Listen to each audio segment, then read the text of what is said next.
नमस्कार, न्यूज़ 18 के digital platform पर आपका बहुत स्वागत है। मैं हूं आपके साथ अंशिका पाठक। सोने और चांदी की कीमतें क्या 1 लाख के नीचे जाने वाली हैं? क्या सोना और चांदी एक बार फिर से बहुत सस्ता होने वाला है? ये सब कुछ इस वीडियो में आपको बताएंगे, ध्यान से सुनिएगा। अमेरिका इजराइल की ईरान से चल रही जंग के बीच गुरुवार को भी सोने और चांदी की कीमतों में गिरावट रही है। India Boolean and jewellers association के मुताबिक गुरुवार को 10 ग्राम 24 कैरेट सोना 4,245 रुपए घटकर 1,47,000 रुपए पर आ गया है। इससे पहले बुधवार को ये 1,51,000 पर था, तो वहीं 1 किलो चांदी 12,000 रुपए घटकर 2,28,000 रुपए रह गई है, जो 25 मार्च को 2,40,000 रुपए के करीब थी। अमेरिका ईरान जंग के कारण सोना 34 दिन में 12,000 से ज्यादा और चांदी 38,000 से ज्यादा सस्ती हुई है। कुल मिलाकर सोने और चांदी की कीमतों में गिरावट देखने को मिल रही है। इसलिए अगर आप अभी निवेश करने की सोच रहे हैं या सोना खरीदने की सोच रहे हैं तो थोड़ा रुक जाइए, क्योंकि कीमतें और भी नीचे जा सकती हैं। अलग अलग शहरों में सोने के दाम अलग अलग होने की 4 वजह होती हैं। एक तो ट्रांसपोर्टेशन और सिक्योरिटी। सबसे ज्यादा महंगा सोना साउथ में आप देखेंगे। साउथ के जितने भी राज्य हैं, 5 राज्य साउथ के, यहां सोना महंगा होगा। लेकिन दिल्ली और अगर आप इस तरफ आते हैं एनसीआर रीजन में, तो सोना कहीं ना कहीं सस्ता होता है, क्योंकि कुछ ट्रांसपोर्टेशन और सिक्योरिटी के जो पैसे होते हैं वो कहीं ना कहीं कम होते हैं। एक शहर से दूसरे शहर सोना ले जाने में ईंधन और सुरक्षा खर्च जुड़ता है, जिससे दूरी बढ़ने के बाद जो दाम है वो बढ़ जाते हैं। खरीदारी की जो मात्रा है वो भी एक बड़ी वजह हो सकती है। अलग अलग शहरों में सोने के और चांदी के दाम अलग होते हैं। दक्षिण भारत में ज़्यादा खपत होती है, करीब 40%, और इसी कारण ज्वेलर्स बड़ी खरीद करते हैं, लेकिन छूट का फायदा सीमित रहता है। लोकल ज्वेलर्स एसोसिएशन भी एक बड़ा फैक्टर है। राज्य और शहर के ज्वेलर्स एसोसिएशन स्थानीय मांग सप्लाई के आधार पर रेट तय करते हैं। पुराना स्टॉक और खरीद मूल्य भी एक बड़ी वजह है।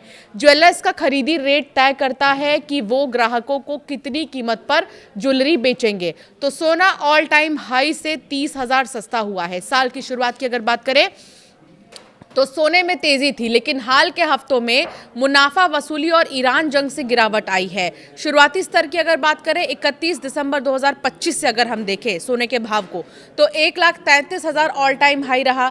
29 जनवरी 2026 तक ये 1,76,000 पर आ गया। मौजूदा स्थिति की बात करें तो अपने उच्चतम स्तर से सोना अब तक 30,000 से ज्यादा सस्ता हो चुका है। चांदी में भी क्रैश हुआ है। 3,86,000 रुपए चांदी थी, लेकिन अब यही चांदी 2,28,000 रुपए हो गई है। चांदी में सोने के मुकाबले ज्यादा उतार चढ़ाव रहा है और ये ऑल टाइम हाई रही है, और ऑल टाइम हाई से तेजी से नीचे भी आई है।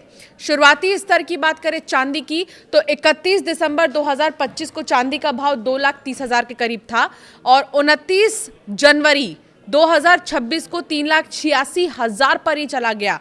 लेकिन गिरावट के आंकड़े की अगर बात करें तो पिछले 63 दिनों में चांदी 1,58,000 सस्ती हुई है। आमतौर पर जंग के माहौल में सोने और चांदी के दाम बढ़ते हैं, लेकिन इस बार स्थिति बहुत अलग है। इस बार स्थिति उम्मीद से परे है। कैश की बचत एक बड़ी वजह से मानी जा सकती है। मिडिल ईस्ट जंग में निवेशक जोखिम से बचते हुए गोल्ड सिल्वर बेचकर कैश इकट्ठा कर रहे हैं, ताकि अनिश्चितता में लिक्विडिटी बनी रहे। प्रॉफिट बुकिंग एक वजह हो सकती है। जनवरी में रिकॉर्ड कीमतों पर बड़े निवेशकों ने होल्डिंग बेची है और इससे सप्लाई बढ़ी है और कीमतें गिरी हैं। ब्याज दरों का असर भी एक बड़ी वजह है, एक बड़ा रीजन है क्यों आखिर सोने और चांदी के दाम युद्ध के बीच कम हो रहे हैं। अमेरिका के फेडरल रिजर्व के सख्त रुख से कीमती धातुओं की चमक फीकी पड़ गई है।